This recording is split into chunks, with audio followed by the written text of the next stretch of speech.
Hello and welcome friend. मैं हूं मुजफ्फर चौधरी और आप देख रहे हैं हमारा यूट्यूब चैनल परफेक्ट रिएक्शन। दोस्तों, इस वक्त मेरे साथ मौजूद हैं अभिषेक मिश्रा जी। किसी तारुफ के मोहताज नहीं हैं, बहुत इंटेलेक्चुअल हैं, हमारे दोस्त, हमारे भाई। PhD professor doctor Abhishek Mishra ji, नमस्कार। सर नमस्ते। आपके सभी दर्शकों को सलाम, आदाब, वणक्कम, सत श्री अकाल, गुड इवनिंग। कैसे मुजफ्फर भाई? It's always a pleasure to be on your show. Thank you sir, thank you.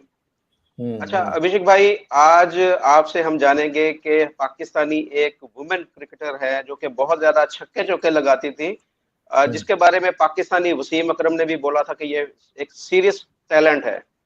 उन्होंने अचानक से 18 साल एज है, 15 साल की एज में वो आई थी क्रिकेट में और 18 साल की एज में उन्होंने रिटायरमेंट का ऐलान कर दिया है और बताया है कि जी मैं अब जो है अपनी जिंदगी इस्लाम के मुताबिक गुजारूंगी, मैं इसलिए क्रिकेट को खैर बात कह रही हूँ। तो मेरा सवाल ये है कि क्या, जैसे देखें, दुनिया के सारे, बहुत सारे इस्लामी ममालिक हैं, 57 के करीब है, सारे के सारे जो इस्लामी ममालिक हैं उनकी वुमेन जो हैं वो खेलती हैं, क्रिकेट भी खेलती हैं, हॉकी भी, फुटबॉल भी, मुख्तलिफ गेम्स का हिस्सा लेती हैं। तो ये पाकिस्तान के अंदर ये इस तरह कहना कि जी, खासतौर पर लड़कियों का, कि जी इस्लाम के मुताबिक हमने जिंदगी गुजारनी है और मैं क्रिकेट को खैर बात कह रही हूँ, और फैमिली की तरफ से भी मुख्तलिफ जो है, मैंने देखा पाकिस्तान के अंदर इजाजत नहीं मिलती लड़कियों को खेलों में। आपका क्या ख्याल है कि इस तरह जो पाबंदी होनी चाहिए किसी भी मजहब को लेकर, मैं सिर्फ इस्लाम की बात नहीं कर रहा, मैं तमाम, आपका तमाम मजाहब के ऊपर काफी रिसर्च है, तो मैं आपसे जानना चाहूंगा कि एक तो इस्लाम के अंदर तो मुझे इस तरह की पाबंदी नजर नहीं आ रही, क्योंकि मैं इस पे आपको एक मिसाल दूंगा कि एक दफा हमारे नबी करीम सल्लल्लाहु अलैहि वसल्लम हजरत अम्मा आयशा जो हमारी हैं उनके साथ जा रहे थे, तो सहाबा कराम भी साथ थे, तो आपने उनके साथ दौड़ लगाई। तो उस दौड़ में अम्मा आयशा जो है वो जीत गई। कुछ अरसा बाद जो है वो दोबारा दौड़ लगाई आप सल्लल्लाहु अलैहि वसल्लम ने, उस बार आप सल्लल्लाहु अलैहि वसल्लम उनसे आगे निकल गए। तो ये देखिए, इससे जाहिर होता है कि कोई पाबंदी नहीं थी। तो ये आजकल के हमारे जो मुल्ला हैं या कुछ जो हमारा माहौल पाकिस्तान के अंदर बन रहा है, ये किधर लेके जा रहा है हमें, कि ये लड़कियों का कोई खेलों में अमल दखल ना रहे, या बिल्कुल हम ये मैन डोमिनेटिंग, आप समझ रहे हैं कि ये कंट्री बनने जा रहा है पाकिस्तान। देखिए, सबसे पहली बात तो कि जो भी हमारी ये बहन ने किया है वो उसका पर्सनल डिसीजन है। हम उसका सम्मान करते हैं, हम उसकी पर्सनल लाइफ में घुसने की कोशिश नहीं करेंगे। और ये देखिए, चूंकि आपने कहा सब धर्मों में तो होता है ये, आपको हमारे यहाँ भी मिल जाएगा। कोई एक बच्चा आईआईटी में पढ़ रहा था, जैन मुनि हो गया। कोई बच्चा वो बड़ा अच्छा उसकी वो प्रोफेशन था, छोड़ करके उसका मन अध्यात्म में लग गया। तो ये होता है, कुछ लोगों के अंदर वैराग्य होता है, या वो चीजों को जो कर रहे होते हैं उससे उनको सेटिस्फैक्शन नहीं मिलता है, उससे उनको वो सुख नहीं मिल रहा होता है, कुछ चीज की उनको तलाश होती है। तो चूंकि वो बिटिया हमारी या बहन हमारी आपके इस्लामिक समाज में थी, तो उसको ये बताया गया कि जो तुमको है ये सब तो भौतिक है। कहते तो सारे धर्म यही है ना। देखिए, ये तो मेन हर किसी का यही है कि ये भौतिक अलग है, अध्यात्म अलग है। ठीक है ना, उसको डिस्क्रिप्शन अलग अलग दिया गया है। सारे जो जो भी जिसने भी कॉन्सेप्ट ऑफ धर्म हो या कॉन्सेप्ट ऑफ रिलीजन हो, उनका बेसिक कॉन्सेप्ट ये है कि द अर्थ इज वर्ल्डली। तुम जितना इससे आसक्त रहोगे, जितना इन्फैचुएटेड रहोगे, जितना अट्रैक्टेड रहोगे, तुम्हारे दुखों का कारण बढ़ेगा। बुद्धिज्म की पूरी फिलॉसफी यही है कि दुख का कारण है हमारा भौतिकता में, इंसानों में, या इस सब में लगाओ। भगवान बुद्ध ने यही कहा, यही काम पैगंबर जी भी आप बता रहे, पैगंबर साहब ने भी यही कहा। तो ये होना बड़ा नॉर्मल है। मैं इसको कोई बहुत बड़ी दृष्टिकोण से नहीं देखता, या इसके मेरे लिए कोई बड़ी चीज नहीं है। बिकॉज उसने किया, उसकी इच्छा थी। हमारे यहाँ भी एक ऐसी बच्ची थी छोटी सी, होप कि उसने स्वेच्छा से किया। That's the only concern I have. अगर वो स्वेच्छा से कर रही है, तो वो चाहे इस्लाम के लिए करे, चाहे वो जैनिज्म के लिए करे, चाहे वो बौद्धिज्म के लिए करे, चाहे वो हिंदुत्व के लिए कीजिए, सनातन के लिए करे। नन बन जाती हैं लड़कियां, मतलब होता है कुछ लोगों के अंदर। आप समझ, जैसे हमारे प्रधानमंत्री साहब हैं, उतनी छोटी उम्र में ही, क्योंकि उनको भैया देखिए, जिन लोगों के हाथ में कुछ बड़ा होता है उन लोग के कुछ करना भी अलग ही रहता है। 16-17 साल का लड़का जो है, उसको वैराग्य उत्पन्न हो गया। वो कह रहा है मेरा मन नहीं लगता मुझे, मतलब 16-17 साल में लोग फ्लर्ट सीखते हैं, लड़कियों के पीछे भागते हैं। हम खुद किए हैं भाई।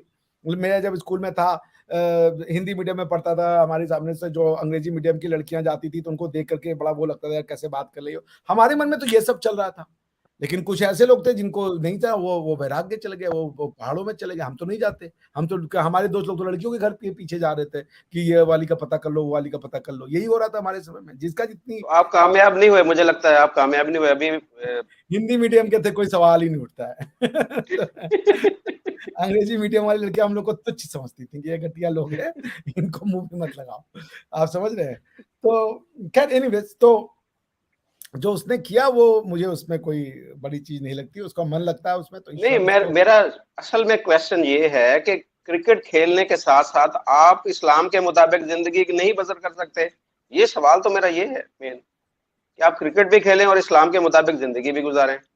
बड़ा अच्छा प्रश्न किया आपने, बड़ा अच्छा प्रश्न किया आपने। देखिए, बिल्कुल हो सकती है। तो अब मैं चूंकि इस्लाम का जानकार नहीं हूं, तो मेरी उतनी जानकारी नहीं है, लेकिन मैंने जहां तक आलम दीन हो गए, मौलाना साहब हो गए, मौलाना इकराम लोग हो गए, उनसे जो सुना है, तो उनके जो औरतों के बारे में व्यूज रहे, मैं तो बड़ा मुतासिर नहीं हुआ उससे। मैं एक मौलाना साहब को सुन रहा था कि वो मौलाना साहब जो हैं, मौलाना इकराम जो है, वो हूर को डिस्क्राइब कर रहे थे कि भाई तुम जन्नत में जाओगे तो व्हाट इज अवेटिंग यू ना, कि तो वो डिस्क्राइब करें, ठीक है, कोई बुराई नहीं है, वो उनका पार्ट है, वो उसको स्पिरिचुअलिज्म समझते हैं तो अरे लोगों को बताएं, दीन के लोगों को, कि भाई उनका क्या एडवांटेज मिलेगा। मगर अब वो डिस्क्राइब करते करते जो उन्होंने रेशनैलिटी चुनी, वो रेशनैलिटी सुन के मैं हैरान हो गया। वो कह रहे थे कि ऐ मुसलमानों, तुम अपनी मैली कुचैली बीवियों के पीछे पड़ अल्लाह को भूल रहे हो। अरे भाई, बीवियां अल्लाह ने दी है, ठीक है ना? मैली कुचैली बीवियों के पीछे भाग रहे हो, और उसके बाद तो दो ऐसे शब्द बोले जो मैं, ये पब्लिक, चूंकि मुझे पता है माँ बहनें भी देखेंगे आपके यहाँ भी, हमारे यहाँ भी, तो मैं नहीं बोलना चाहता। उसमें से एक वर्ड है छिनालू, तुम उनके पीछे पागल हो। तो देखो ऊपर अल्लाह ने तुम्हारे लिए क्या बनाया। अरे भाई, वो ये भी कह सकते थे कि भाई हूर होगी, इतना तुम्हें खुशियां जी, मिलेंगी, तुम्हारे लिए वो अच्छे से तुमको सदका करेगी, या जो भी उनका डिस्क्रिप्शन है। इसमें देखिए यहाँ पे, औरतों को डिस्क्राइब जी करने की क्या औरतें जो जरूरत हैं, है? देखिए मेरी माँ भी औरत थी, मेरी बीवी भी औरत है, मेरी बेटी भी औरत है, मेरी बहन भी औरत है, मेरी खाला, मेरी फूफो, ये सारी औरतें हैं। अगर मैं औरत को मुखातब करके इस तरह के अल्फाज अगर इस्तेमाल करूंगा, तो मैं अपनी माँ को बुरा भला कह रहा हूँ, मैं अपनी बीवी को, अपनी बेटी को बुरा भला कह रहा हूँ। तो ये, Exactly. मैं तो इसकी मजम्मत करता हूँ कि ये बहुत गलत बात उसने की, अगर इस तरह उसने देखिए, कहा मैं है। आपको सुनवा देता हूँ, जी, सुनवाए जाए। दिखाता नहीं हूँ, सुनवा देता हूँ ताकि आप। सबसे कम दर्जे की जो हूर होगी, वो सुनो जरा उसका तज़किरा।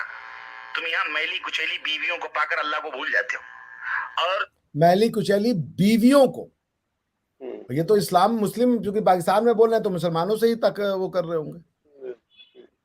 तो तो वो बीवी, सब बीवियां। इसकी माँ भी तो किसी की बीवी थी ना, इसकी माँ भी तो एग्जैक्टली, किसी की बीवी थी। इनकी खुद की भी बीवी रही होंगी। जी, सड़ी गली औरतों के ऊपर दिल फेंकते हो ना, कहते हो आशिक हो गए, इश्क हो गया, लब हो गया, मैं लब करता हूँ। सुनो, जो जन्नत में तुम्हारे लिए अल्लाह अज़्ज़ वजल ने तैयार की हुई, और तुम रंडियों, खुजड़ों, खसरों, तवायफों की तस्वीरें और फिल्में देख देख कर अपने वक्त को जाया करते हो। और बहुत गलत बात की इसने, बहुत गलत बात की। ये तौहीन है, औरत की तौहीन है, अपनी माँ की तौहीन है, अपनी बीवी अपनी बेटी की तौहीन है, अपनी बहन की तौहीन है। तो अब आप सोचिए कि ये कहाँ ले जा रहे हैं। वो समाज जो इनसे मुतासिर हो रहा है, जो इनको ये समझ रहा है कि ये जो बोल रहे हैं वो ऐसी बातें बोल रहे हैं जो हम लोगों को नहीं पता है, और उससे हमें हमें अपना जीवन उसके अनुसार बिताना है। वो अपने घर में बीवी को क्या समझेगा? वो बीवी की खुशियों, अगर बीवियां, उसके बीवी अपनी एक कोई इच्छा जाहिर कर दे कि मुझे सिनेमा ले चलो, मुझे घुमा दो, तो उसको तो ये लगेगा कि ये मुझे अल्लाह की राह से रोक रही है। हिंसा बढ़ेगी, क्योंकि उसको ये सिखाया जा रहा है कि तुम जितना तुम्हारा काम हो बस उतना ही मतलब रखो, उससे ज्यादा नहीं, दूसरे का फायदा मत देखो, अपना जितना तुम्हारा काम हो। तो आप कहां ले जा रहे हो उस समाज में? इसीलिए आपने औरतों को बंद कर दिया। ये सोच, आपने जो इतनी बड़ी खूबसूरत हदीस बताई है अभी, वो तो ये नहीं कर रहे हैं, ये तो कोई और इस्लाम फॉलो कर रहे हैं, अपने मर्जी का ये इस्लाम बताता ही फॉलो। नहीं, इस तरह की चीजें बताता ही नहीं है कि औरत को भी एहतराम है। मैं आपको बताऊं कि हमारे नबी जो हैं, वो उनकी जो जिन्होंने उनको पाला था, उम्मे ऐमन, वो जब आती थी तो आप खड़े हो जाते थे, आप खड़े हो जाते थे उनके लिए, कोई अपने जो कपड़ा होता था वो उनके लिए बिछाते थे, वो उनको माँ बोलते थे अपनी, वो इतनी इज्जत और एहतराम करते थे। और वो भी औरत थी ना, वो भी अगर होता तो वो कहता जी नहीं मैं तो नबी हूँ, वो औरत आई है उसने मुझे पाला तो फिर क्या वो आ जाए बैठ जाए, तो उनके लिए खड़े हो जाते थे। लेकिन ये तो जाहिल किस्म के उलमा कराम है, ये जो इनको मैं बोलूंगा कि जिनको पता ही नहीं कि औरत की क्या इज्जत होनी चाहिए, क्या इज्जत उनको उनकी करनी चाहिए। देखिए आप किसी की माँ को, किसी की बीवी को, किसी को बहन को बुरा कह रहे हैं तो इसका मतलब है कि आप अपनी माँ बहन और बीवी को भी बुरा कह रहे हैं किसी किसी ना किसी हवाले से। तो बहुत ये गलत है, मैं कंडेम करता हूँ इस तरह के जो उलमा कराम है। और मैं ये देखूं यहाँ पर जितने भी लोग बैठे होंगे ना वो वाह वाह कर रहे होंगे, वो जाकर अपनी माँ बहन बीवी को वो क्या समझेंगे, क्या सोचेंगे वो कि ये तो सिर्फ टाइम पास के लिए हमें दी गई है कि इसके साथ सिर्फ टाइम पास करो, इसकी रिस्पेक्ट या इसकी इज्जत तो वो करेंगे भी कभी भी नहीं करेंगे। बहुत गलत है सर, बहुत गलत है। तो ये सोचिए कि अब ये जो मानसिकता से फिर अगर कोई बिटिया हमारी खेल रही है, हमारी बच्चियां खेल रही हैं, तो फिर समाज में जो उसका परिवार है उसको आपके जैसे समाज में, पाकिस्तानी समाज में वो परिवार एकदम दब के रहता है। उसको रोज सुनाने वाले आ जाएंगे कि भाई क्या करवा रहे हो, क्या करवा रहे हो। अब पता नहीं वो किस प्रेशर में आके उस बच्ची ने कह दिया कि भैया मैंने आपके यहाँ पे क्रिकेटर्स देखे, आपके शाहिद अफरीदी, उन्होंने कहा मैं विमेन क्रिकेट को सपोर्ट नहीं करता, औरतों को खेलना नहीं चाहिए, उनका स्टेटमेंट है। तो दिक्कत ये है कि औरत को ये भी कहना कि बहुत हकूक मिले लेकिन औरत बराबर भी नहीं है, मेरी बात ही नहीं समझ में आती। जब तक आप उसको बराबर नहीं समझेंगे कि आप क्रिकेट खेल सकते हैं तो वो क्यों नहीं खेल सकती, आप अगर दौड़ सकते हैं तो वो क्यों नहीं दौड़ सकती। मेरे यहाँ आप मेरी भतीजी है, वो देखिए एकदम 15-16 साल के, यूं गाड़ी चलाती है हमसे भी तेज। उसमें क्या है भाई कि वो लड़की है तो वो ये काम सिर्फ लड़का करेगा। इस मानसिकता से जब तक नहीं निकलेंगे, और ऐसे लोगों को, बिकॉज ये जो है ना, ये बहुत कम लोग हैं लेकिन इनका कंट्रोल है बाकी सब पे जी। तो वो दिक्कत का घर हो जाता है। क्योंकि एक आम आदमी तो अपनी जीवनचर्या में बिजी है, भाई उसको पैसे कमाने हैं, दाल रोटी चलाना है, लेकिन जब वो दुखी होगा, उसको लगेगा यार कि मुझे दीन के लिए भी तो कुछ करना है, तो वो आएगा ऐसे लोगों की शरण में और वो उसको ये बताएंगे। तो यानी क्या मखलूक में औरत मखलूक नहीं है, औरत कृति नहीं है। तो बात ये है दादा कि अब वो बेचारी बच्ची छोड़ रही है, उसको ये भी बताया जाएगा कि भाई तुम्हारा काम जो है बहुत लिमिटेड है। तो आप एक बात याद रखिएगा, आने वाला जो समय है, आर्टिफिशियल इंटेलिजेंस, नॉलेज सोसाइटी, ये पहले जो सोसाइटी थी वो लेबर इंटेंस सोसाइटी थी, जो जितना ताकतवर उसकी उतनी प्रोडक्शन क्षमता थी। अब ये सब बेकार हो गया है, अब नॉलेज सोसाइटी है। औरत मर्द से कमजोर है ताकत में, लेकिन औरत मर्द से नॉलेज में कमजोर है, तो मैं नहीं मानता। आप हमारे यहां देख लें, औरतें सॉफ्टवेयर में लड़कियां सबसे ज्यादा जाती हैं, डॉक्टर सबसे ज्यादा बनती हैं, अच्छी डॉक्टर बनती है। भाई अगर आपकी बेटी को या मेरी बेटी को गायनेकोलॉजिस्ट से रिलेटेड परेशानियां हो रही हैं, और औरत को बीमारियां भी जल्दी होती हैं क्योंकि वो बेचारी का बॉडी का कंस्ट्रक्शन ऐसा है कि उसको साफ सफाई मर्दों से 10 गुना ज्यादा चाहिए होता है जी। तो अब वो बेचारी कहां जाएगा, सब मर्द ही डॉक्टर बनेंगे, वो कहां जाएगी इलाज कराने। आपको अब वो भी है कि वो औरत अपना शरीर ना दिखा, भाई बीमारी तो सारा शरीर में ही होगी, बीमारी शरीर भी मत दिखाओ अपना, बीमारी में कुड़ जाओ मगर शरीर मत दिखाओ, और पढ़ाओ भी मत। अब यहाँ पर मैं आपको अपना मैं पर्सनल एक्सपीरियंस जरा बताऊंगा। एक तो मैं पहले बताऊंगा कि मेरी बेटी जो है वो क्रिकेट खेलती है, अपने कॉलेज की तरफ से जो है वो क्रिकेट खेलती है। मैंने उसको इजाजत दी हुई, इजाजत उससे पूछा, मैंने कहा मुझसे पूछने की क्या जरूरत है, तुमने जो करना करो, तुमने क्रिकेट खेलनी है खेलो, तो वो खेल रही है। दूसरा जो आपने डॉक्टर की बात की कि तो पाकिस्तान, मेरी जो मिसेज है उसको ब्रेस्ट कैंसर हुआ था, ये आज से कोई 3-4 साल पहले की बात है। तो मैंने फैसलाबाद में देखा कि कोई जैसे आपने बोला कि कोई लेडी डॉक्टर ऐसी हो, सर्जन अच्छी हो जो ऑपरेट कर सके, तो फैसलाबाद में कोई अच्छी सर्जन नहीं थी, फैसलाबाद में, पूरे फैसलाबाद में। तो जो थी वो उनके बारे में उनकी रिपोर्ट इतनी अच्छी नहीं थी, तो फिर मजबूरन मुझे जो है वो एक मेल डॉक्टर से उसका ऑपरेट जो करवाना पड़ा।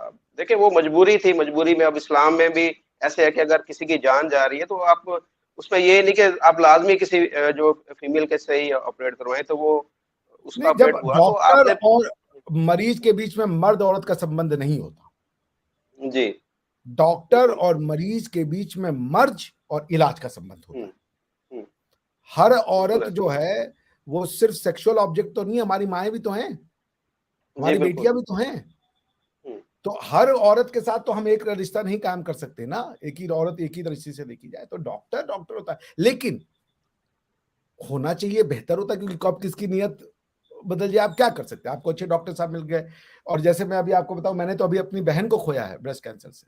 हम्म, मेरी बहन बहुत कम अच्छा उम्र की थी, 39 साल की थी बेचारी। और हम्म, तो मेरे ये कहने का मतलब देखिए ये है मुजफ्फर भाई, कि जब तक समाज को आप उसकी जो जरूरत, जो जिस हिसाब से वो बदल रहा है वैसे नहीं बदलेंगे, अपनी सोच को नहीं बदलेंगे, तो समाज जो है ना एक अजीब सी कश्मकश में, क्योंकि समय तो बढ़ चुका होगा, आप समय से भी पीछे चल रहे हो, और जब आप समय से पीछे चलते हो ना तो समाज जो है वो सड़ने लगता है। कोई भी नियम ऐसे नहीं हो सकते जो इम्यूटेबल हो, मतलब जिनको चेंज ही ना किया जा सके। जी कोर उसका नहीं चेंज करने की जरूरत है, कोर जो है उसको आप ऐसे रहने दें, लेकिन आपको बाकी जो उसके पेरिफेरल चीजें हैं उसको जरूरतों के हिसाब से चेंज करना पड़ेगा। और उसके लिए जरूरत यह है कि हमारी माओ और बच्चियों को ज्यादा जिसे कह लीजिए आजादी देने की जरूरत है। अब जैसे मैं आपको बताऊं, हमारे यहाँ भी एक समय ये हुआ कि लोगों को गवर्नमेंट ने, देखिए कई बार ना डिसीजन कितने बैकफायर करते हैं, गवर्नमेंट ने ये देखा कि 1960-70 में जब पॉपुलेशन बहुत तेजी से बढ़ रहा था, तो उन्होंने ये देखा कि यार लोगों, एक पॉपुलेशन बढ़ने का कारण यह है कि लोग बच्चे की तलाश में, मतलब बेटे की तलाश में कई बच्चे पैदा कर देते हैं। उनका ये कंक्लूजन आया, पता नहीं कहां से उन्होंने स्टैटिस्टिक किया था, मैंने नहीं। तो उन्होंने कहा कि अच्छा ठीक है, ऐसा करो, चॉइस दे दो कि वो पता करने, अगर बेटी है तो वो अबॉर्शन करा दे। ये दे दिया गवर्नमेंट ने परमिशन, लीगल कर दिया। अब लोगों की मानसिकता देखिए, लेकिन लोग समझने की क्षमता नहीं होती। गवर्नमेंट का ये कहना था कि भाई एक बेटा कर लो, एक बेटी कर लो। अब तुमने क्या हुआ कि पहली बेटी साफ, दूसरी साफ, तीसरी साफ, ये करने लगे तुम, ठीक है ना। तो हुआ ये कि सेक्सुअल इंबैलेंस हो गया, और जो समाज में औरतों को एक इज्जत की नजर से देखा जाता है, हमारे यहां है यत्र नार्यस्तु पूज्यन्ते रमन्ते तत्र देवता। जहां पे नारी की पूजा होती है वहीं पे देवता होते हैं। महाभारत बड़ी में अच्छी बात नारी का अपमान हुआ और नरसंहार हुआ, रामायण में नारी का अपमान हुआ, रावण का पतन हुआ। जो समाज नारियों का सम्मान नहीं करेगा, नारी का, मां का नहीं, नारी का किसी भी रूप में हो, वो किसी का सम्मान नहीं कर सकता। तो पॉइंट ये है कि जब हमारे यहाँ पे आप देखें, आज मोदी जी क्या कर रहे हैं, आज मोदी जी कर रहे हैं बेटी बचाओ बेटी पढ़ाओ, और समाज को अपनी गलती का एहसास हुआ। आज उस समाज में जो सेक्स रेशियो 1000 पे 850 लड़कियां रह गई थी कई जगहों पे, आज वो वापस से हेल्दी 1000 के आसपास पहुंच रहा है। समाज के लोगों को जब आप चेंज करते हैं ना इस तरीके से, देखिए वो तो सोचने वाले लोग हैं, आप क्या सिखा रहे हो उनको। ज्यादातर लोग के पास सोचने समझने की क्षमता नहीं, उनको फॉलो करने की क्षमता होती है, इसीलिए आपको सरकारें चाहिए होती है, क्योंकि उनको पता ही नहीं क्या करे। यार मैं कार लेने का डिसीजन पिछले 6 महीने से नहीं ले पा रहा हूं, अरे 2 महीने 1 महीने से नहीं ले पा रहा हूं। क्यों? क्योंकि जरा पता नहीं, ये कर लें वो कर लें, अच्छा ऐसा हो जाएगा वैसा। लोग नहीं, लोग ढूंढते कि कोई हमें बता दे, हम बस उसको आंख बंद करके फॉलो कर लें। आप समझ रहे, ये लोगों की डिसीजन मेकिंग दुनिया का टफेस्ट टास्क होता है। ये सही है गलत है, इसका डिसीजन टफेस्ट टास्क होता है। अब लोग, जब लोगों को बताया गया कि भाई बेटी पढ़ाओ बेटी बचाओ एक अच्छी चीज है, समाज में सम्मान मिल रहा, लोगों ने धड़ाधड़ बेटियों की लाइन लगाई, कुछ बेटियां हुई, अब गर्व है उनको, कोई शक। मेरे मामा हैं, उनकी दोनों बेटियां हैं, बहुत अच्छा, कुछ, हालांकि उनकी तो बहुत पहले से है। मेरे भैया हैं, 2 बेटियां हैं, कोई दिक्कत नहीं, बेटा नहीं हुआ तो कोई ये नहीं, मेरे बोले कौन सा हम डायनासोर है खत्म हो जाएंगे। तो पॉइंट ये है कि आप समाज को किस तरफ ले जाना चाहते हो। अगर आपका लीडर सही हो, जो ये मौलाना साहब अगर सही बात कहते तो वो समाज को उत्कृष्ट निर्णय दे सकते थे। समाज इनसे सीखने आता, क्योंकि समाज के पास नहीं फुर्सत है। वो तो अपनी, हम जैसे लोग होंगे तो किताबें लिख रहे होंगे, पढ़ा रहे होंगे, आप होंगे तो फैक्ट्रियों में या यूट्यूब में इसमें बिजी होंगे। कोई अपना बेचारा सड़क बना रहा है, कोई अपनी डॉक्टर है तो अपनी मेडिसिन की प्रैक्टिस कर रहा है, कोई लॉयर है, तो वो सबको नहीं पता है क्या चल रहा है दीन में।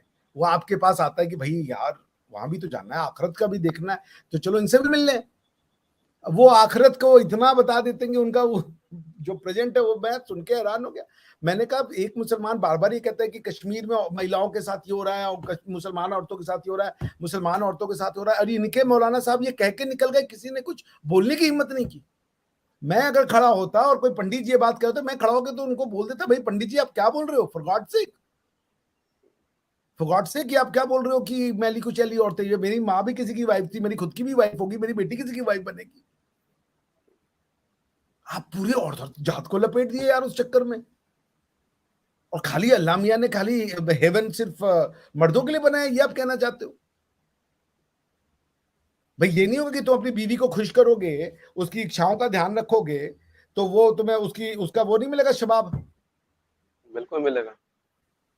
कोई भी इंसान है यार, अगर तुम ये सिखाते हो कि इंसान की कदर करो, अपने से पहले इंसान के लिए जियो, तो बीवी इंसान नहीं बनती है। फिर बीवी हो गई तो इंसान नहीं रह गई, वो खाली दूसरे की बीवियां इंसान लग रही हैं। ये तो सोच, थॉट प्रोसेस की कमी है ना। आप कहां ले जा रहे हो समाज को? तो ये बच्चियां डर के आएंगी नहीं आगे, क्योंकि इनके माँ बाप के मन में इतनी शर्म आएगी कि हमारी बेटी निक्कर पहन कर, उसकी पूरी औरत की आइडेंटिटी को शरीर में जकड़ के रख दिया यार। भाई मैं यूरोप में था, यहाँ पे मैं गोवा में रहता हूँ, जो क्रिश्चियन महिलाएं हैं वो छोटे छोटे फ्रॉक पहनती हैं, वो कोई दिक्कत नहीं, समाज में उनको एक्सेप्टेंस है। नजर में होनी चाहिए ना बात। तो पॉइंट ये है कि आप समाज को आगे ले जाओ तो ये बच्चियां खुल के खेले भी। जिसको अपना, अगर मान लीजिए किसी को अगर वो स्वेच्छा से कर रही है, उसको अल्लाह की सेवा करना है, तो उसको वो भी मुबारक हो, कोई बुरी बात नहीं है। लेकिन जो डर के बेचारी नहीं आ पा रही है, अब इसके चक्कर में कई बेचारी डर जाएंगी कि हम जो कर रहे हैं उसका क्या होगा। लोग कहेंगे, अब तो लोग इसको बना देंगे कि ये देखो इसके जैसा बनो, इसके जैसा बनो, तुम खेल भी हो, तुम तो चुड़ैल लो। अब हुआ ये कि ये तो बन गई देवी, बाकी बन गई चुड़ैल। समाज का ये सबसे बड़ा रिएक्शन आएगा। मैं देख रहा था ओलंपिक की रेस, मैं देख रहा था ओलंपिक की रेस हुई थी, पाकिस्तान की भी कोई मोहतरमा कोई वाइल्ड टिकट के थ्रू ओलंपिक के 400 मीटर के रेस में पहुंच गई थी। अब वो फुल पैंट पहन के और ये वो दौड़ देंगे। अरे भाई एयर फ्रिक्शन होता है उसमें, जितना ज्यादा तुम्हारी बॉडी पे क्लोथ कम रहेंगे तुम उतना ज्यादा फ्रिक्शन में करोगे। तुम लूज कपड़े लेके तुम रनिंग नहीं कर सकती हो। और वहां पे लोग तुम्हारा शरीर नहीं देखने आ रहे, वहां तुम्हारे दौड़ने की क्षमता, ह्यूमन इंड्योरेंस की क्षमता देखने आ रहे। तो इंसान को शारीरिक उससे ऊपर उठना पड़ेगा। समाज को मेटाफिजिकल अंडरस्टैंड कराइए कि जो तुम देख रहे हो उसके बियॉन्ड दुनिया है। जो तुम समझ रहे हो वो समझने की जो तुम्हारी एबिलिटी होनी चाहिए, तुम्हारे दिखने की एबिलिटी पे नहीं होता। सूक्ष्मता से देखो, जिसको कहते हैं कि माइक्रोस्कोपली देखो, क्योंकि हमें बैक्टीरियाज नहीं दिखते पर होते हैं, वायरसेस नहीं दिखते पर होते हैं। तो जो नहीं दिख रहा है वही होता है और जो दिख रहा है वो नहीं होता। आप समझ रहे हैं? यानी मैं आपका मित्र हूं, इसकी क्या ट्रस्ट है? आप तो मुझे देख रहे हो, मेरी बातें अच्छी अच्छी लग रही है, लेकिन मन में मेरे है कि अभी मुजफ्फर भाई पीछे उठे तो हम छुरा घोपे इनको। तो दिख तो मैं आपको मित्र रहा हूं पर हूं नहीं। तो ये तो मानसिक दशा हो गई। लेकिन आप जब नियम बनाते हो तो कई चीजें ऐसी होती हैं जो आपके दृष्टि में नहीं आती हैं। आपको बहुत बहुत जिसे कहते हैं कॉम्प्रिहेंसिव नियम बनाने होते हैं। तो मैं फिर यही कहूंगा कि ये जो गई हैं, अगर स्वेच्छा से गई हैं, किसी की सेवा करने गई हैं, बहुत बढ़िया। हर समाज में अब लोगों को विरक्ति हो जाती है, मगर मैं समाज से कहूंगा कि बाकी जो बच्चियां हैं उनको डिमोनाइज ना करें, उनको खेलने दें। उनके जब मैचेस हों तो जाएं वहां, तालियां बजाएं। आप ही की बेटियां हैं, हमारी ही बेटियां हैं। वो अपने ह्यूमन एक स्किल का प्रदर्शन करेंगी, क्योंकि ये कैचेस लेना, इतना फ्लेक्सिबिलिटी होना, इतना मैदान पे फेंक देना अपने आप को, ये ऐसे नहीं आ जाते। हम आप फेंके जरा करके दिखाए, नहीं हो पाएगा। तो इसलिए सब चीज का समाज में जरूरी है, स्पोर्ट्स हो गया, ज्ञान हो गया, अध्ययन हो गया, तो that is what I have to say. बिल्कुल आपने सही कहा। मैंने आज वीडियोस देखी मुख्तलिफ जो इस टॉपिक के ऊपर बनी है, उसमें कुछ लोगों ने तो बोला है कि जी इसको खेलना चाहिए था, लेकिन कुछ लोग ऐसे भी हैं जिन्होंने कहा कि नहीं नहीं इसने बहुत अच्छा किया, औरतों को खेल खेल नहीं खेलने चाहिए, औरतों को घर में रहना चाहिए, या इस तरह की बातें जो वहां पर की गई हैं। तो इसका मतलब है कि पीछे बैकग्राउंड में कुछ चीजें उनकी फैमिली में या कुछ चीजें ऐसी चल रही होंगी कि जिसकी वजह से उसकी असल में यही है हमारे पाकिस्तान में मसला ये है कि अगर किसी की बेटी वो खेल रही है तो उसकी फैमिली की तरफ से भी प्रेशर आता है, दूसरी यानी कि उसके मजीद जो आगे खानदान होता है, बड़ा खानदान, उसमें से भी कहते हैं कि यार तुमने ये क्या किया, तुमने अपनी बेटी को क्यों कॉलेज में ये खेलने के लिए बोला है, तो तुम्हारी लड़की तो इस तरह कर रही है, वो लड़की तुम्हारी क्यों ऐसे कर रही है। तो ये ऐसी बातें हमारे जो माशरे के अंदर, हमारे जो सोसाइटी है उसके अंदर बहुत सारी ऐसी चीजें उनको फेस करना पड़ता है। यहाँ पर नहीं, इस तरह आजादी नहीं है लड़की को जिस तरीके से होनी चाहिए, बहुत यहाँ पर पाबंदियां हैं। अगर कोई कोशिश करता भी है कि अपने बच्चों को वो थोड़ा सा आजादी दे के, वो भी जिस तरह लड़कों को आजादी होती है, लड़के देखे, लड़का कहता है जी मैंने क्रिकेट खेलनी है, मैंने ये करना, उसको बैट भी ला के दिया जाता है, उसको किट भी ला के दी जाती है, उसको सारी सहूलतें देते हैं। अगर यही बात लड़की करे तो लड़की को डांट के घर में बिठा दिया जाता है कि नहीं नहीं तुमने नहीं खेलना, तुमने बाहर घर से बाहर नहीं कदम रखना। ये यहाँ पर मोस्टली पाकिस्तान के अंदर ये काम होता है और इसको यहाँ पर दूर करने की जरूरत है। इंडिया में मैं देख रहा हूँ कि पाकिस्तान की बनिस्बत, जैसे कि आपने बोला कि वहां पर लड़कियों को बहुत ज्यादा आजादी हासिल है, वो लड़कियां जो हर मैदान में बहुत ज्यादा आगे हैं।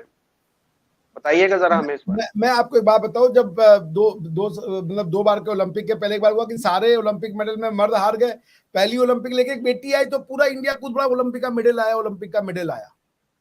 भाई मेडल तो मेडल होता है, तो लड़की औरत नहीं देखता। आपको वहां पे एक दिख गया ना कि एक इंडिया का मेडल आ गया इसमें जी। वो एक लड़की लेके आई थी, साक्षी मलिक, मुझे याद है, मैं भी उस मैच को देख रहा था क्योंकि सब जितने भी मर्द लोग थे वो पैक हो चुके थे। और देखिए जो बात ये है ना कि उस लड़की ने छोड़ा क्रिकेट, मैं उसमें उसको वो नहीं कह रहा, लेकिन उसको एक्सप्लेन करने का जो रेशनैलिटी है, देखिए 2 अलग अलग रेशनैलिटी है। आप क्या क्या एक रेशनैलिटी आ गई कि नहीं वो तो लड़की है उसको नहीं खेलना चाहिए। मैं क्या रेशनैलिटी दे रहा हूं कि अगर उसकी इच्छा वैराग्य में है, उसको भौतिकता से प्यार नहीं हो रहा है, तो वो फ्री है जाने के लिए। लेकिन ये रेट देना कि वो लड़की है, तो फिर आप क्या कर रहे हो कि इंडिविजुअलिटी को ना आप रिस्पेक्ट देके कम्युनिटी को घुसड़ दे रहे हो, हर औरत को घुसड़ लियो उसमें कि अब हर औरत जो है वो, जो कि वो औरत है तो उसको नहीं खेलना चाहिए। अगर आप उसको नहीं, इंडिविजुअल देखिए देखिए भाई, यहाँ पर एक सवाल पैदा होता है कि उन्हीं माँ बाप का ये लड़की ना होती, उनका बेटा होता और वो इसी तरह क्रिकेट खेल रहा और कौमी क्रिकेट टीम में वो ये प्लेयर होता है, ऐसे बैट्समैन होता, तब वो लड़का कहता कि नहीं जी मैंने अब इस्लाम की खिदमत करनी है, इस्लाम के तहत मैंने जिंदगी गुजारनी, लिहाजा मैं रिटायरमेंट ले रहा हूँ। कभी भी ऐसा नहीं होता। ये कभी भी ये इसका तस्वर भी नहीं किया जा सकता।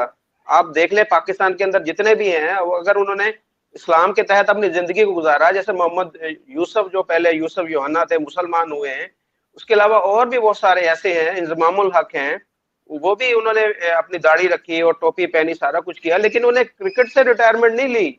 उन्होंने अपनी जिंदगी को तब्दील जरूर किया कि वो बिल्कुल इस्लाम के मुताबिक उन्होंने जिंदगी गुजारी, लेकिन रिटायरमेंट नहीं ली। यहाँ पर केस दूसरा है कि अगर लड़की की बजाय लड़का होता तो वो ये जरूर कहता कि जी मैंने इस्लाम के मुताबिक जिंदगी गुजारनी, लेकिन मैंने रिटायरमेंट नहीं लेनी। यहाँ पर वो कहती कि जी मैंने इस्लाम के मुताबिक जिंदगी गुजारनी है, इसलिए मैं रिटायरमेंट ले रही हूँ। ये फर्क ये है जी, एग्जैक्टली यही बात मैं कह रहा था कि देखिए अब आप ये भी देखिए कि इमामुल हक साहब हो गए, सकलैन मुश्ताक लोग हो गए, ये लोग दाढ़ियां रखे हुए हैं, टोपियां पहनते हैं, लेकिन आते हैं क्रिकेट की बात करते हैं। अब जी। लड़कियों के लिए है कि उसको खेल ही नहीं खेलना है, तो क्रिकेट तो बुरा नहीं है, क्योंकि भाई सकलैन मुश्ताक साहब कह रहे हैं खेल अच्छी चीज है, इमामुल हक जी कह रहे हैं कि खेल अच्छी चीज है, क्रिकेट अच्छी चीज है, तो क्रिकेट तो बुरा नहीं है। अब लड़की क्रिकेट खेल रही है तो वो लड़की बुरी हो गई, और वो लड़की का खेल ही, दोनों चीजें बुरी हो गई। तो अब वो जो बची हुई बच्चियां बची, जो आपका बिल्कुल एक तो पॉइंट बिल्कुल अच्छा है कि भाई इस्लाम को उन्होंने अडॉप्ट किया, लेकिन वो आज भी क्रिकेट से जुड़े हुए हैं, उनका bread and butter he cricket से आ रहा है, क्योंकि वो जब जाते हैं वो एंकरिंग करते हैं या जो टीवी में आते हैं एक्सपर्ट कोई रिव्यू देने, कोच है, कोई कोच है, कोई फील्डिंग कोच है, कोई बैटिंग कोच है, कोई वैसे कोच है, कोई कुछ है, तो अभी भी जुड़े हुए हैं। टू बी ऑनेस्ट ये बड़ा अच्छा आपका लॉजिक है, ये मेरे दिमाग में नहीं आया था, तो इसका क्रेडिट आपको देना चाहिए कि भाई आपने जो आपकी बात है वो बिल्कुल सही है कि अगर उस लड़की को इस्लाम के हिसाब से जीवन बिताना था तो क्रिकेट कैसे उसमें बाधा उत्पन्न कर दिया? ये बहुत अच्छी बात आपने कही। मैं उसको ये समझ रहा हूं कि ये जो इसलिए बाधा उत्पन्न हो गया कि औरत और खेल, स्त्री का खेल ही खेलना गलत है, ये कॉन्सेप्ट गलत है। क्योंकि क्रिकेट तो गलत नहीं है, क्रिकेट तो सही है, मर्द तो खेल ही रहे हैं। स्पोर्ट्स भी गलत नहीं है क्योंकि मर्द तो स्पोर्ट्स कर ही रहे हैं। और देखिए, आपने एक बात शुरू में कही थी कि 56 ममालिक के जो लड़कियां कर रही हैं, ये भी सही नहीं है। अरब ममालिक कभी पार्टिसिपेट करते ही नहीं विमेन स्पोर्ट्स में, मैंने नहीं देखा।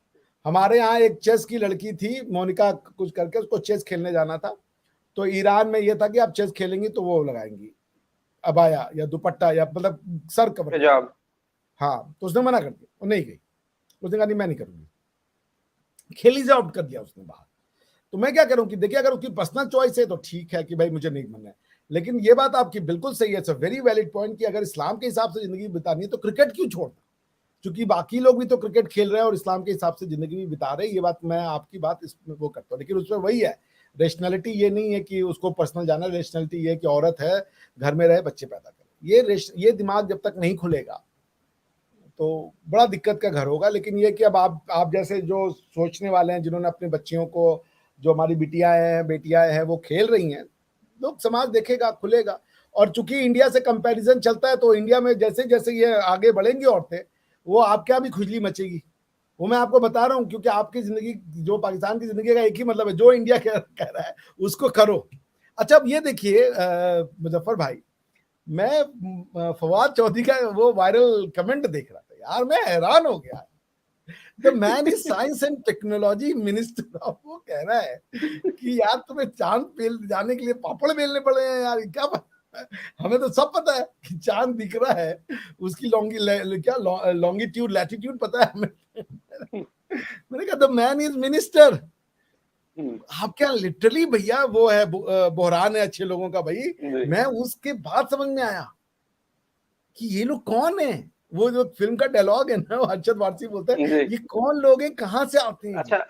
अच्छा, उसने जो ये स्टेटमेंट दी है, ये उस वक्त दी थी जब वो मिनिस्टर था, 2017 में ये स्टेटमेंट दी है, जब वो मिनिस्टर था। अब देख लें कि ये मिनिस्टर का जब ये हाल हो तो वो मुल्क कैसे तरक्की करेगा। वो कहता जी, चांद को हम दूर से देख रहे हैं, हमें नजर आ रहा है, हमें पता चल रहा है ये घट रहा है, ये बढ़ रहा है, इसमें क्या है क्या नहीं है, तो हमें जाने की क्या जरूरत है। ये देखे कैसे बेवकूफ लोग हैं, हमारे जाहिल किस्म के लोगों को हमने मिनिस्टर रखा हुआ, तो आवाम फिर कैसी होगी, ये आप इससे अंदाजा लगा लें। ये एग्जैक्टली जाहिल किस्म के लोग नहीं है, उनमें सबसे बेस्ट है भाई। आप समझ रहे हैं ना, जो लॉट अवेलेबल है उसका बेस्ट है ये। और मैं सीरियसली मैं सोच में पड़ गया मुजफ्फर भाई, मैंने कहा वाकई में ये आदमी ये बोल रहा है। और आप फिर क्या उम्मीद करिए, सुपार्को को पैसे दिखाइए, कहेगा यार बकवास है ये, इसमें पैसे कहाँ लगाने हैं यार हमें। वो कहेगा सितारे को बंद करो। And the man is supposed to be science and technology minister. For God sake, मैं डर गया, मैंने कहा ये क्या कर रहा होगा साइंस एंड, इसकी साइंस क्या है, इसकी टेक्नोलॉजी क्या है। ये तो वो आजकल, आई एम सॉरी टू से, हमारे यहाँ एक चल रहा है कि हमने वो भेजा चंद्रयान, तो पाकिस्तान से भी एक कोई वो एयर बैलून, गैस वाला एयर बैलून गया है। तो वो ये इनकी वजह से बच्चे ऐसे बन रहे। अब मान लिए जो इनका जो पीटीआई का समर्थक होगा या जो फवाद चौधरी का फैन होगा, वो तो फवाद चौधरी को डिफेंड करेगा कि वो सही कहा उसने, कि क्यों जाना है वहां पे, तुम्हें चांद पे उतना पैसा क्यों बर्बाद करना, तुम्हें उस पैसे का हम यहाँ पर पे कुछ काम कर लेंगे। भाई I am telling you Muzaffar भाई, आपका समाज, और मैं फिर कह रहा हूं, इसके चक्कर में इस्लाम भी बदनाम हो जाता है आपके चक्कर में, बिकॉज इस्लाम ने तेजी पकड़ लिया, अरबिया का इस्लाम अब दूसरे डायरेक्शन में चलने लगा है। धीरे धीरे वो दूसरे डायरेक्शन में जाने। पहली बात उन्होंने कह दिया हमें टेरिटोरियल इंटरेस्ट नहीं है, यानी पैन इस्लामिज्म में हमारा कोई रुचि नहीं है। ये बस अब आपकी वो बैठ गई है, क्योंकि देखिए जितने भी पकड़े जाते हैं, जो कभी कोई यहूदी को मारने जा रहा है, कोई बम विस्फोट करने जा रहा है, यहाँ वो सारे पाकिस्तानी पकड़ने जा रहे हैं, क्योंकि इन्होंने ठेका ले लिया है। जो इसको लाने वाले हैं वो घर में बैठ गए हैं, वो कह रहे हैं हमको नहीं चाहिए अब पैन इस्लामिज्म, हम अपने घर में, क्योंकि उनको पता है उनका भी छिन जाएगा जैसे तुर्कों ने छीना था। तो यहाँ पर भी वैसे ही होना चाहिए जैसे सऊदी अरब के अंदर है ना, कि किसी को इजाजत ही नहीं है कि वो फजूल किस्म के बयान दे सके। सिर्फ स्टेट जो जारी करती है एक मखसूस खुतबा, सिर्फ वो दे, बस अपना काम से काम रखें, इस तरह लोगों को गुमराह न करें। जब तक ये पाकिस्तान के अंदर ये चीज नहीं होती, तो ये लोगों को, आम आवाम को ये लोग बेवकूफ और गुमराह करते रहेंगे, और इस तरह की भी खराबियां जन्म लेगी। तो कैसे करेंगे ना, क्योंकि Islam is the governing, is the core of Pakistan. अब पाकिस्तान कहता है कि पाकिस्तान का मतलब क्या, तेरा मेरा वो ला इलाहा इल्लल्लाह। अरे भाई तब तो तुम अरबी बन गए, तुम्हारे हिसाब से अरबी भी पाकिस्तानी है, क्योंकि वो भी कह रहा है ला इलाहा इल्लल्लाह मुहम्मदुर रसूलुल्लाह। तुम कह रहे हो कि तो वो क्या नाम है, ये तुर्की भी हो गए, सब तुम्हारे हिसाब से तो नेशनलिटी तुम गायब कर दी हो, फिर कह रहे हो पाकिस्तान है ये। तो क्या एक अरब पाकिस्तान है ना? सोच भी नहीं रहे हैं कि अगर तुम ये कह रहे हो कि कलमा शरीफ पढ़ना इज इक्वल टू पाकिस्तान का बनना, तुम अरबों का तो यार मजाक उड़ा रहे हो। पूरी अरबों की फाइट जो हुई शिया सुन्नी की, वो ये हुई कि भाई प्रॉफिट के क्लैन से आएंगे लोग या प्रॉफिट के फेवरेट उससे आएंगे, और तुम कह रहे हो कि जो भी कलमा पढ़ ले वो पाकिस्तानी है। अब अरब पाकिस्तानी बनना चाहते हैं, उनको अगर ये पता चल जाए कि आप ये बोल रहे हैं, तो सबसे पहले उन्होंने आपकी गर्दन उतार देनी है कि भाई फॉर गॉड से क्या, हमारा कलमा हमें दे दो वापस, तुम पता नहीं इसके साथ क्या कर रहे हो। तो आप बोलने से पहले भी नहीं सोच रहे हैं कि पाकिस्तान का मतलब ये, मतलब हर आदमी पाकिस्तानी है, हर मुसलमान आपके हिसाब से पाकिस्तानी है बिकॉज वो कलमा पढ़ रहा है। अरबी पाकिस्तानी हो गया, तुर्क पाकिस्तानी हो गया, इंडोनेशियन पाकिस्तानी हो गया, सब पाकिस्तानी हो गए, अब मुसलमान नहीं रहे वो। क्योंकि भाई मैंने तो सुना कलमा पढ़ने से मुसलमान बनते हैं, आप कह रहे हो कलमा पढ़ने से पाकिस्तानी बन जाते हो तुम, हैं? तो ये ब्लास्फेमी है भैया। ये अगर किसी अरबी को समझाया जाए कि भैया देखिए क्या बोल रहे हैं, इसका ये मतलब है, उसने गर्दन उतार देनी है। तुमने यार नई डेफिनेशन दे दी है। मैंने तो सुना था कि कलमा पढ़ने से मुसलमान बनता है, अब तुम कलमा पढ़ने से पाकिस्तानी बनवा रहे हो लोगों को यार, हैं? तुमने हमारा लेकर के और कह रहे हो हम पाकिस्तानी बनाएंगे इससे। अब कल को कोई नया आदमी कन्वर्ट हो रहा है अफ्रीका में, कह रहे हो पाकिस्तानी बन गया वो, क्योंकि कलमा पढ़ लिया उसने। मतलब पाकिस्तान का मतलब क्या, ला इलाहा इल्लल्लाह। मतलब आप सोचे कुछ, मतलब ये मतलब जो लोग आप क्या बोलते हैं वो सोचना समझना नहीं चाहते या क्या करना चाहते, समझ ही नहीं आता मेरे। उनसे बोलने कि भाई आप खुदा का खौफ करें, थोड़ा डरें भाई, थोड़ा चीजों को पढ़ें, सोचें, एनालाइज करें। एनालिसिस नाम की चीजें नहीं है आपके, और वो क्यों, ये क्यों करना, क्योंकि हमें हमें इंडियन नहीं बनना है। इंडियन इंडिपेंडेंस एक्ट से निकला हुआ मुल्क कहता है हम इंडियन नहीं है। पंजाब का आदमी कहता है हम पंजाबी नहीं है। मतलब यार आप उर्दू बोलो यार, पंजाब में उर्दू बोलो यार, ये क्या, ये मतलब कहाँ होता है ये,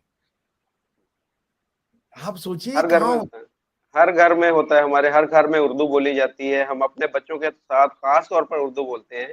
फैसलाबाद एक यानी समझे कि पंजाब का गढ़ है, जो पाकिस्तानी पंजाब है, ये मेन पंजाब इसी को गिना जाता है। और यहाँ पर पंजाबी हैं सारे, लेकिन अपने घरों में सब उर्दू बोलते हैं और उसमें फख्र महसूस करते हैं। पंजाबी जो बोलता है उसको बोलते हैं कि यार ये जाहिल है, इसको शायद उर्दू बोलनी नहीं आती, इस वजह से ये पंजाबी बोल रहा है। ये सूरत हाल है हमारे यहाँ पर। मैंने आपका भी पिछले दिनों प्रोग्राम देखा, मुझे बड़ा अच्छा लगा, आपने पंजाबी में किया था डॉक्टर इश्तियाक साहब के साथ, तो बड़ी अच्छी इनिशिएटिव थी। भाई देखिए आप एक मतलब ना, देखिए एक होता है कंस्ट्रक्शन पे आप चीजें बनाते जा रहे हैं, और वो हो रहा है कि आप जिसको हक समझ रहे हो वो हक ना हो करके अब आपकी दिमाग की फितना है, वो टेक्निकली फितने का रूप ले चुकी है और आप उसको हक समझे जा रहे हो। तो पाकिस्तान बेसिकली एक तरीके का फितना बन गया जो दुनिया ही नहीं समझ पा रही है इसको कि भाई करना क्या अब इसके साथ।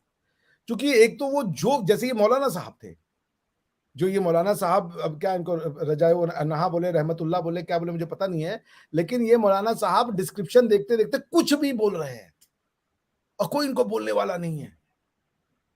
तो ये आप क्या, ये हो गया है कि लोग इतने डरे हुए हैं कि इस्लाम का अगर, क्योंकि एक तो ये ब्लास्फेमी किसको क्या लग जाए साला किसी को पता नहीं है। अगर आपने रहमतुल्लाह अलैह में प्रोनाउंसिएशन में ऊ में छोटा ऊ बड़ा ऊ कर दिया तो उसको भी ले लेंगे, ये तो साला ब्लास्फेमी हो गया। आदमी की हालत ये हो गई है कि भैया बोलो नहीं, पता नहीं कब बिना गर्दन के घर आना पड़े और लोग घर वाले कहे मुंह कैसे धोके सवेरे उठ के तुम। तो ये जो समाज बनाए जा रहे हैं, क्योंकि हर आदमी ने अपनी जो है वो एक ठेका खोल लिया है, हर आदमी को पता है कि भैया हमें बताना है तुम्हें क्या है। और देखिए जब हम प्रोफेसर हैं ना, तो दो प्रोफेसर आपस में बात करते हैं तो ईगो रहता है।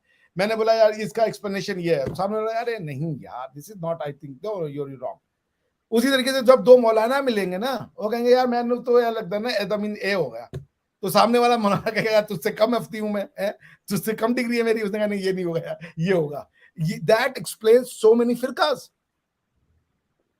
दैट एक्सप्लेन्स, क्योंकि वो नहीं वो सामने वाले का ईगो होता है, मैं मुफ्ती बना हूं, तू मुझसे ज्यादा नंबर लेके मुझे बताएगा तू। बिल्कुल ऐसे ही।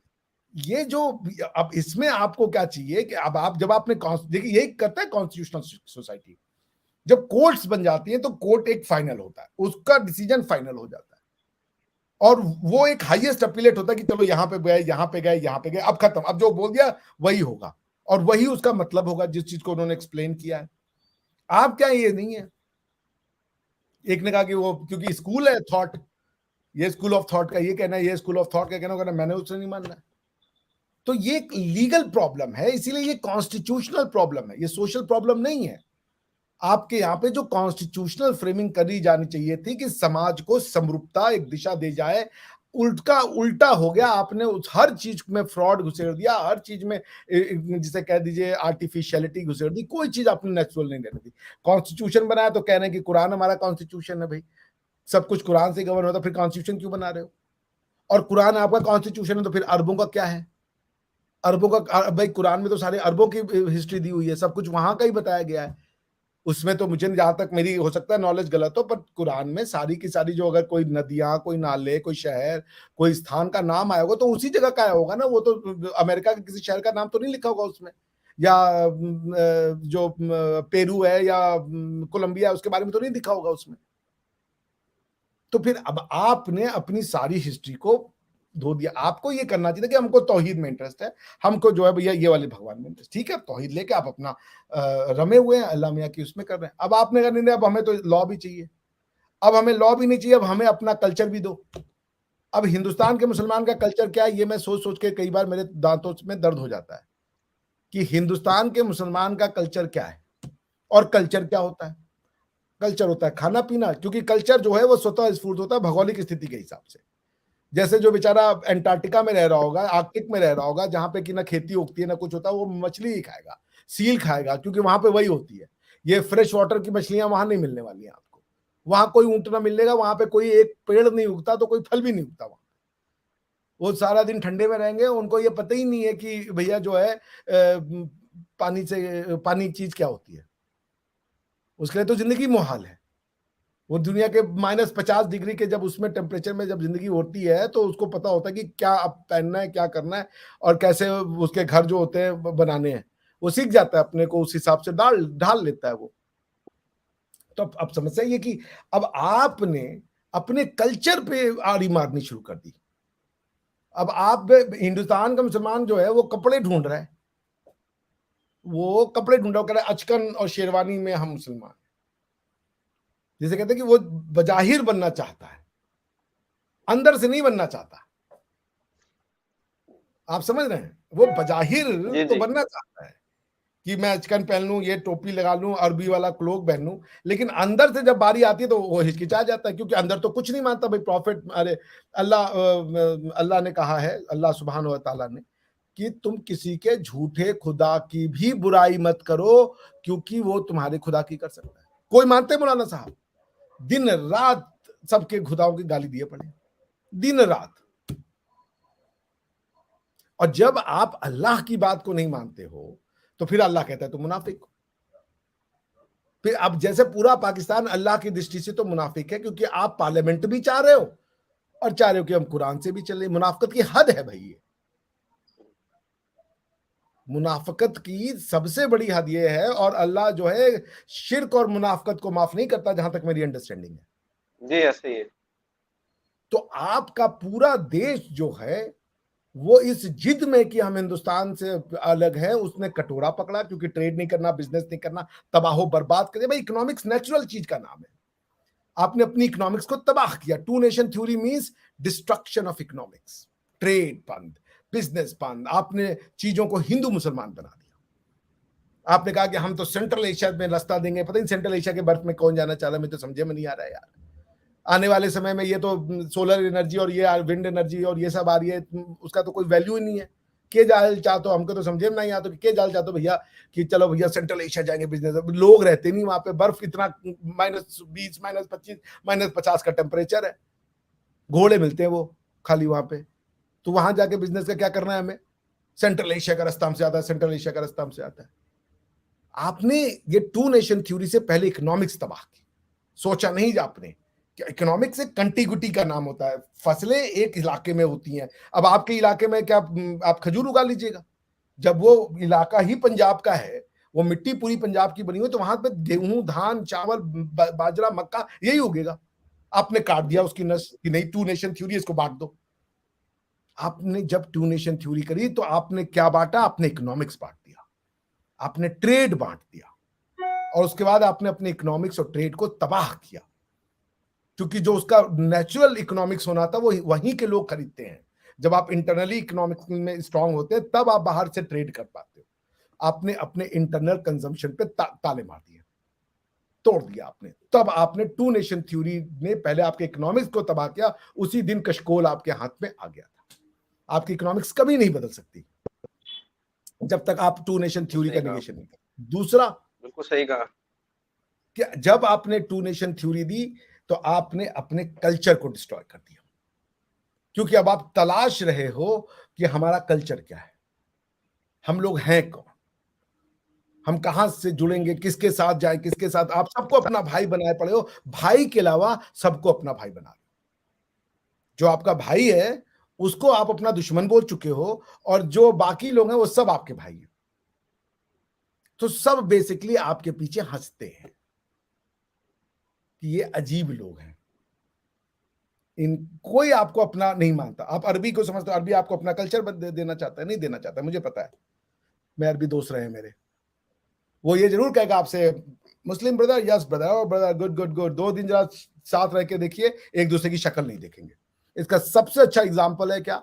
सबसे अच्छा एग्जाम्पल है कि सीरिया और इजिप्ट यूनाइटेड नेशन का है कि हम दोनों एक देश बनेंगे, सीरिया और इजिप्ट एक देश बनेंगे, उनका नाम रखेंगे यूनाइटेड अरब रिपब्लिक। 3 साल नहीं चले, वो तो सारे ब्रदर थे, 3 साल नहीं चल पाए। तो ये जो टू नेशन थ्योरी है ना, इसके इकोनॉमिक्स रामिफिकेशन की किसी ने अध्ययन नहीं करी। वो टू नेशन थ्योरी है जो आपके हाथ में कटोरा समझाती है। ये टू नेशन थ्योरी है जिसने आपको न्यूक्लियर वेपन बना दिया। ये टू नेशन थ्योरी है कि आप इस तरीके से पागलों की तरह, चूंकि आपने एक बहुत फ्लरिशिंग मल्टीकल्चरल एंशिएंट लाइफ को छोड़ दिया और आप चले गए एक मोनोलिथिक सोसाइटी को कंस्ट्रक्ट करने, जिस जगह पे सदियों से पठान, बलूच, पंजाबी और यही उनकी आइडेंटिटी, सिंधी, ये बन रहे थे, उसको आपने कहा हम इसको खत्म करेंगे, सबको हम पाकिस्तानी बनाएंगे। और पाकिस्तानी का मतलब क्या है? ला इलाहा इल्लल्लाह। तो अरबी अलग थर पकड़ा कि तुम साले उसको बना रहे हो कि हमको बना रहे हो। तो आपकी ये जो थ्योरी आई, उस थ्योरी ने ही आपकी जो कॉफिन था उसमें कील गाड़नी शुरू कर दी थी। देखिए, यदि मैं जब साइंस के थ्योरी मेरी गलत होगी ना, तो जब मैं उसको इंप्लीमेंट करने जाऊंगा, रॉकेट भेजना चाहूंगा, तो वो रॉकेट नहीं काम करेगा। अगर मान लीजिए मेरी कैलकुलेशन, मुझे नहीं पता है कि एस्केप वेलोसिटी क्या होती है, तो मैं कोई भी चीज कितनी भी तेजी से फेंकूं वो नीचे ही आएगी। लेकिन जब मैंने ये कैलकुलेट कर दिया कि भाई एस्केप वेलोसिटी होती है कि इसके इस स्पीड से किसी चीज को भेजो तो वो अर्थ के ग्रेविटी को पार कर जाएगी। तो अगर मुझे पता नहीं, मैं चीजें फेंक फेंक के थक जाऊंगा, हाथ उखाड़ के रख दूंगा, लेकिन मैं कहूंगा यार चीज ऊपर नहीं जाएगी। क्यों? क्योंकि मुझे पता नहीं, क्योंकि आपने थ्योरी आपकी गलत है कि अर्थ के बाहर कुछ नहीं जा सकता। तो two nation theory nuclear weapon बन गई। टू नेशन थ्योरी, ये जो अफगानिस्तान के साथ आपके रिश्ते खराब हुए, टीटीपी हो गई, आपने जो इस्लामाइजेशन करने की कोशिश की, आपको ये भी नहीं पता था कौन सा इस्लाम लाना है। आप कभी तुर्कों का इस्लाम ला रहे हैं, कभी अरबों का इस्लाम ला रहे हैं, कभी इंडोनेशिया का, कभी मलेशिया का।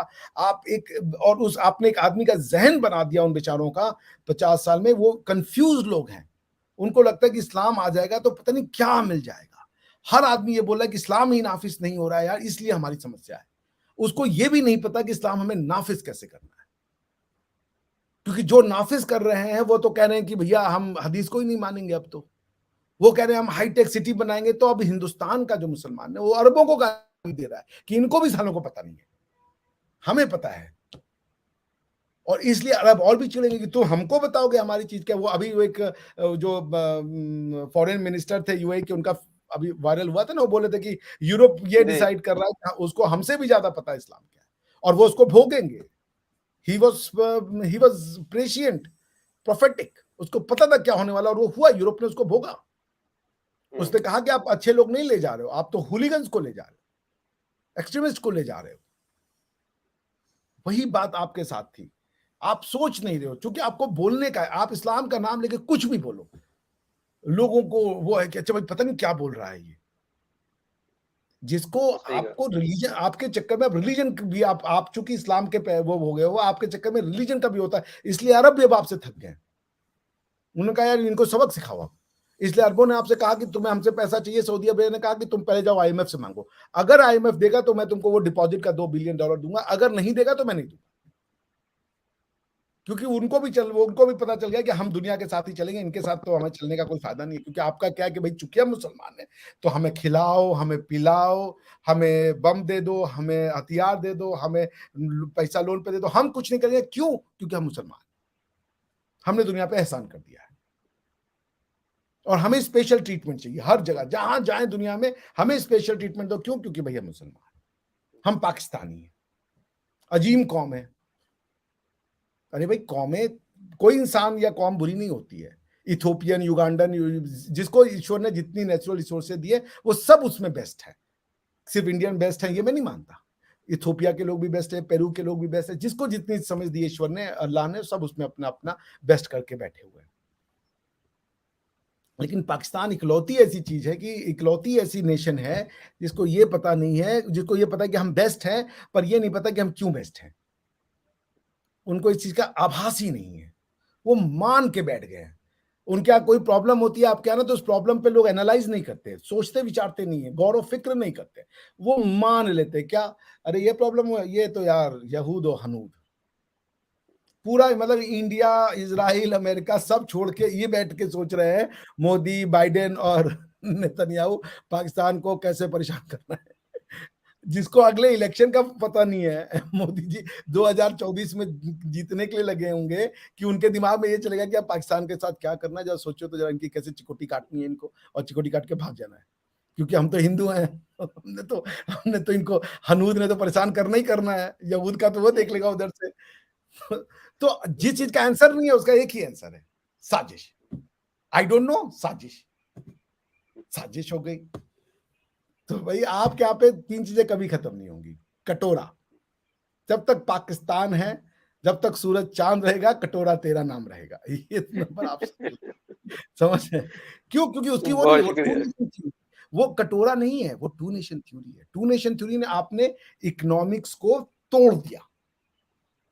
धरती का जब आपने तोड़ा तो आपने क्या किए कि बायर, सेलर, वो जो धरती की जो कंटिग्यूटी ऑफ ग्रेन उगाने की क्षमता, सब आपने तोड़ दी, नदियां तोड़ दी, सब तोड़ दिया आपने इकोनॉमिक्स को एब्रप्टली ब्रीच कर दिया। ये इकोनॉमिक्स सदियों में बनता है, समझ गया? तो आप जब तक रहेंगे, ये पहला कटोरा, जब तक 2 नेशन थ्योरी रहेगी, कटोरा आपके हाथ से नहीं जाएगा। ये आप लिखवा के ले लीजिए, क्योंकि 2 नेशन थ्योरी कोई पॉलिटिकल थ्योरी नहीं है, ये इकोनॉमिक्स की थ्योरी है कि हमें बिजनेस करना ही नहीं है इंडिया के साथ।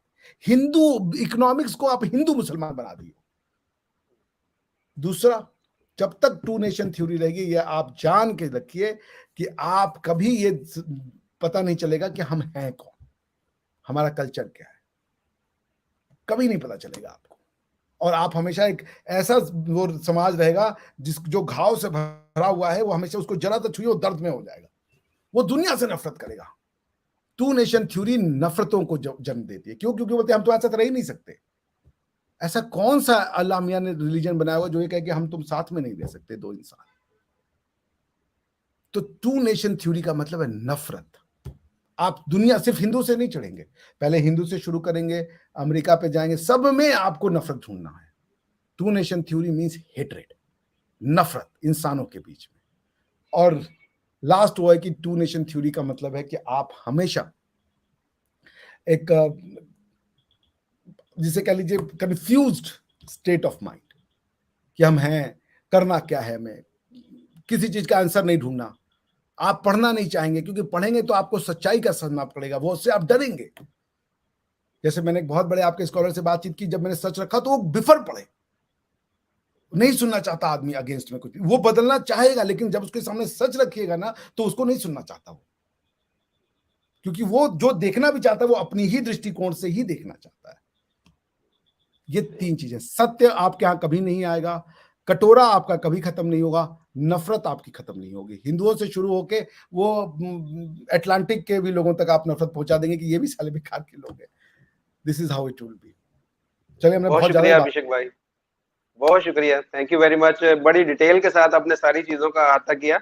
अब इसको मेरे ख्याल में कंक्लूजन का कोई मेरे पास कोई मौका ही नहीं है कि मैं इसको कंक्लूड करूं। आपने हर चीज को बड़ी तफसील और डिटेल के साथ बताया है। खासतौर पर जो पाकिस्तान के अंदर जो मेन हमारा मुद्दा यही था कि जो खवातीन हैं, जो लड़कियां हैं, जो हमारी बेटियां हैं, उनको मुकम्मल तौर पर आज़ादी होनी चाहिए अपना प्रोफेशन इख्तियार करने में, अपना खेल खेलने में और हर चीज़ में उन्हें इख्तियार होना चाहिए कि वो खुद अपनी मर्जी से फैसला कर सके। तो यही आज की हमारी वीडियो का मकसद था।